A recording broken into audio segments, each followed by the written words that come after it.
Sorakan cemooh itu mustahil untuk diabaikan. Inggris melawan Kroasia salah satu pertandingan terbesar di turnamen tersebut. Penonton sangat fokus, tempo permainan meningkat, ketegangan memuncak, dan kemudian semuanya berhenti. Bukan karena cedera, bukan karena invasi lapangan, bukan karena cuaca, melainkan karena FIFA memerintahkan jeda minum hydration break wajib di dalam stadion yang suhu udaranya diatur. Reaksinya terjadi seketika, kebingungan pada awalnya, kemudian kekesalan, lalu sesuatu yang lebih keras. Ribuan penggemar menanyakan hal yang sama pada saat yang bersamaan. Mengapa kita menghentikan pertandingan ini? Dan pertanyaan itu pada akhirnya membuka percakapan yang jauh lebih besar daripada yang diperkirakan siapapun. Karena apa yang terjadi selama pertandingan Inggris-Kroasia itu sebenarnya bukan tentang jeda minum, setidaknya tidak sepenuhnya. Ini tentang konflik yang sedang berkembang di bawah permukaan seluruh Piala Dunia 2026. Sebuah konflik antara aturan dan kenyataan, antara administrasi dan pengalaman, antara orang-orang yang menjalankan sepak bola dan mereka yang percaya bahwa sepak bola adalah milik mereka. Dan semakin dalam kita melihat, semakin sulit hal ini untuk diabaikan. Sekarang, jujur saja FIFA tidak menciptakan jeda minum tanpa alasan. Panas ekstrim adalah masalah yang serius. Para ilmuwan olahraga telah memperingatkan hal ini selama bertahun-tahun. Pakar medis berulang kali menunjukkan bahaya kelelahan akibat panas, dehidrasi, dan penyakit terkait panas selama kompetisi berintensitas tinggi. Pemain dapat menderita konsekuensi yang serius. Para ofisial memiliki tugas untuk melindungi mereka. Tidak ada yang menentang keselamatan. Hal itu penting untuk dipahami, karena cerita ini bukan tentang apakah kesejahteraan pemain itu penting. Itu memang penting. Masalahnya dimulai ketika sebuah aturan yang dirancang untuk kondisi ekstrim mulai diterapkan dalam situasi di mana kondisi tersebut sepertinya tidak ada. Dan itulah tepatnya yang dirasakan oleh banyak penggemar saat mereka menontonnya. Stadion yang menjadi tuan rumah Inggris versus Kroasia bukanlah tungku pembakaran terbuka yang panas. Itu adalah salah satu tempat berteknologi paling maju yang pernah digunakan untuk turnamen sepak bola. Pendingin ruangan, pengatur iklim, suhu yang diatur dengan hati-hati, sebuah lingkungan yang dirancang khusus untuk menghilangkan banyak kekhawatiran yang pada awalnya menjadi alasan aturan tersebut dibuat. Namun jeda itu tetap saja terjadi, dan tiba-tiba orang-orang mulai bertanya apakah aturan itu berjalan berdasarkan akal sehat atau secara autopilot.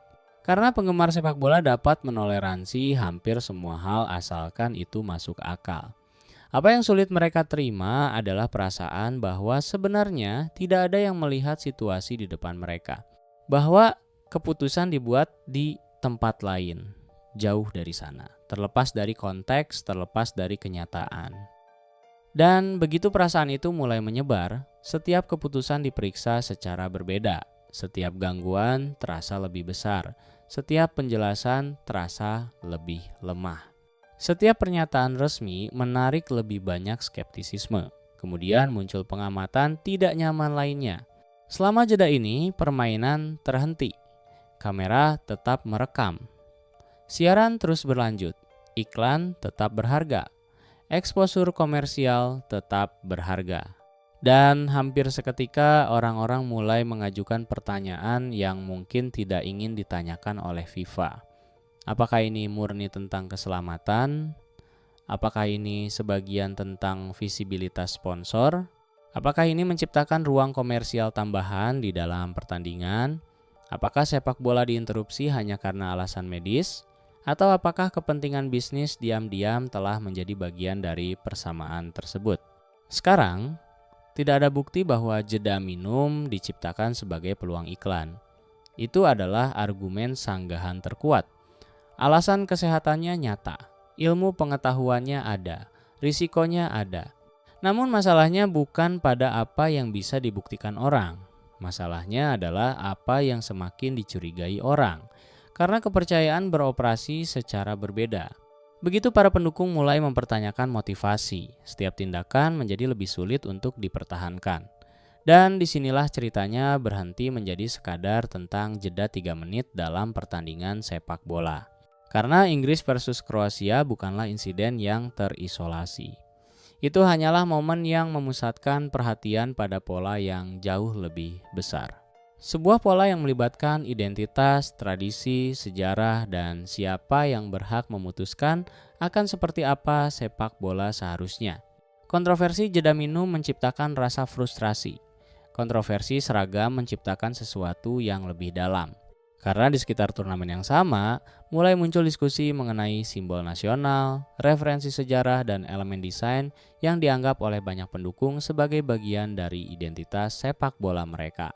Bagi beberapa negara, detail-detail ini bukan sekadar hiasan, melainkan memiliki makna. Hal-hal itu mewakili kemenangan, generasi, kenangan, dan seluruh babak dalam sejarah sepak bola. Namun, para pendukung semakin sering mendapati diri mereka mendengar penjelasan yang sama, peraturan, pedoman, konsistensi merek, standar turnamen, lagi dan lagi, masalah yang berbeda, tetapi dengan bahasa yang sama. Dan pengulangan itu mulai membuat orang merasa tidak nyaman. Karena sepak bola bukan semata-mata sebuah produk, setidaknya bukan itu cara pendukung mengalaminya. Pendukung menganggap sepak bola sebagai sebuah warisan, sesuatu yang diwariskan, sesuatu yang dibawa, sesuatu yang dikenang. Lencana itu penting, warna-warna itu penting, simbol-simbol itu penting, cerita-cerita itu penting. Ketika elemen-elemen itu mulai bertabrakan dengan persyaratan institusional, penggemar seringkali bereaksi seolah-olah sesuatu yang pribadi sedang direnggut. Bukan karena perubahannya menjadi malapetaka, melainkan karena hal itu terasa tidak perlu, dan itu adalah perbedaan yang penting. Sebagian besar kontroversi ini, jika dilihat secara individu, bukanlah bencana. Jeda minum bukanlah bencana, perselisihan seragam bukanlah bencana, ketidaksepakatan mengenai merek bukanlah bencana. Namun ketika pendukung mulai melihatnya secara bersamaan, hal-hal tersebut tidak lagi terlihat seperti insiden yang terisolasi. Hal-hal itu mulai terlihat seperti bukti. Bukti dari sebuah sistem yang semakin berfokus pada kendali. Dan begitu orang mulai melihat berbagai peristiwa melalui sudut pandang tersebut, setiap kontroversi baru akan memperkuat kontroversi sebelumnya. Disitulah keadaan menjadi berbahaya bagi sebuah organisasi. Bukan berbahaya secara finansial, melainkan berbahaya secara reputasi, karena reputasi bergantung pada kepercayaan, dan kepercayaan bergantung pada legitimasi, keyakinan bahwa keputusan dibuat karena alasan yang tepat, keyakinan bahwa para pemimpin memahami budaya yang mereka kelola, keyakinan bahwa orang-orang yang berkuasa masih berbicara dengan bahasa yang sama dengan orang-orang yang menonton. Ketika keyakinan itu melemah, masalah-masalah kecil menjadi simbol dari frustrasi yang lebih besar. Itulah tepatnya yang tampaknya sedang terjadi. Dan waktunya tidak bisa lebih buruk lagi, karena FIFA menghabiskan waktu bertahun-tahun untuk mempromosikan turnamen ini sebagai sesuatu yang bersejarah. Piala dunia terbesar yang pernah ada. Piala dunia paling ambisius yang pernah ada. Piala dunia yang paling mudah diakses yang pernah ada. Sebuah perayaan sepak bola global, sebuah acara yang dirancang untuk menyatukan negara-negara. Itulah janjinya. Namun janji menciptakan ekspektasi, dan ekspektasi menciptakan pengawasan. Semakin besar janjinya, semakin terlihat setiap kontradiksi yang ada. Jeda wajib di dalam stadion yang didinginkan. Pertanyaan-pertanyaan mengenai pengaruh komersial. Perselisihan seputar simbolisme nasional. Frustrasi yang meningkat dari para pendukung. Momen-momen ini mungkin tampak tidak saling berhubungan, namun jika disatukan, mereka menciptakan sebuah narasi, dan narasi itu kuat, terkadang lebih kuat dari fakta itu sendiri. Karena orang tidak mengingat peraturan. Mereka mengingat perasaan, mereka mengingat momen. Mereka ingat berdiri di dalam stadion sambil bertanya-tanya mengapa pertandingan tiba-tiba berhenti. Mereka ingat melihat tradisi ditantang.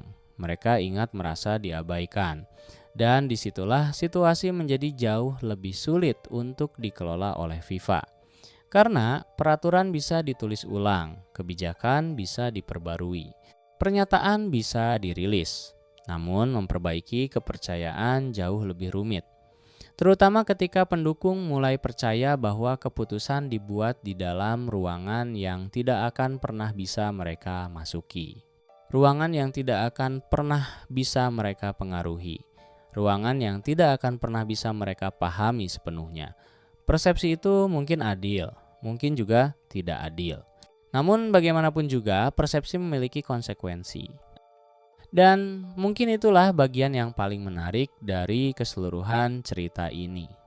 Tidak ada yang mengklaim bahwa sepak bola sedang runtuh karena jeda minum. Tidak ada yang mengklaim bahwa perselisihan seragam akan menghancurkan Piala Dunia. Bukan itu argumennya. Argumennya adalah bahwa momen-momen ini mengungkapkan sesuatu, jarak yang semakin menjauh, kesenjangan yang semakin melebar, keterputusan antara administrasi dan budaya, antara tata kelola dan identitas, antara turnamen sebagai sebuah produk global dan sepak bola sebagai pengalaman yang hidup. Dan setelah Anda menyadari kesenjangan itu, Anda mulai melihatnya di mana-mana, yang membawa kita kembali ke laga Inggris versus Kroasia. Karena sorakan cemooh itu sebenarnya bukan tentang waktu 3 menit. Cemoohan itu sebenarnya bukan tentang air. Bahkan sebenarnya bukan tentang pertandingan itu sendiri. Itu adalah reaksi terhadap sesuatu yang jauh lebih besar. Sebuah perasaan, sebuah kecurigaan, sebuah pertanyaan yang tampaknya lebih sering muncul di seputar sepak bola modern. Untuk siapa sebenarnya turnamen ini dirancang? Badan pengelola, lembaga penyiaran, sponsor, para pemain, para penggemar? Jawabannya tampak jelas sampai keputusan-keputusan spesifik memaksa kita untuk mempertimbangkannya kembali. Dan itulah mengapa kontroversi ini terus menjadi hal yang penting, bukan karena apa yang terjadi, melainkan karena apa yang diwakilinya. Karena setiap Piala Dunia menceritakan sebuah kisah tentang masa depan sepak bola. Dan saat ini, kisah yang menurut banyak pendukung sedang mereka saksikan adalah kisah di mana institusi menjadi semakin kuat, sementara para pendukung merasa semakin jauh dari keputusan-keputusan yang membentuk olahraga yang mereka cintai. Mungkin FIFA benar, mungkin setiap peraturan memiliki penjelasan yang sah, mungkin setiap regulasi benar-benar memiliki tujuannya. Namun jika jutaan pendukung terus melihat keputusan-keputusan itu dan mengajukan pertanyaan yang sama, maka masalahnya tidak menghilang. Masalah itu justru membesar, karena sepak bola selalu bergantung pada sesuatu yang lebih besar dari sekadar aturan, sesuatu yang lebih besar dari turnamen, sesuatu yang lebih besar dari badan pengelola kepercayaan. Dan ketika kepercayaan menjadi sebuah kontroversi, setiap keputusan di masa depan menjadi lebih sulit untuk dipertahankan daripada keputusan sebelumnya. Yang menyisakan satu pertanyaan yang tidak nyaman menggantung di atas Piala Dunia ini. Bukan tentang apakah ini akan berhasil. Bukan tentang apakah rekor-rekor akan terpecahkan. Bukan tentang apakah sepak bolanya akan menghibur, melainkan apakah orang-orang yang menjalankan permainan ini masih mengerti milik siapa sebenarnya permainan ini. Pada dasarnya,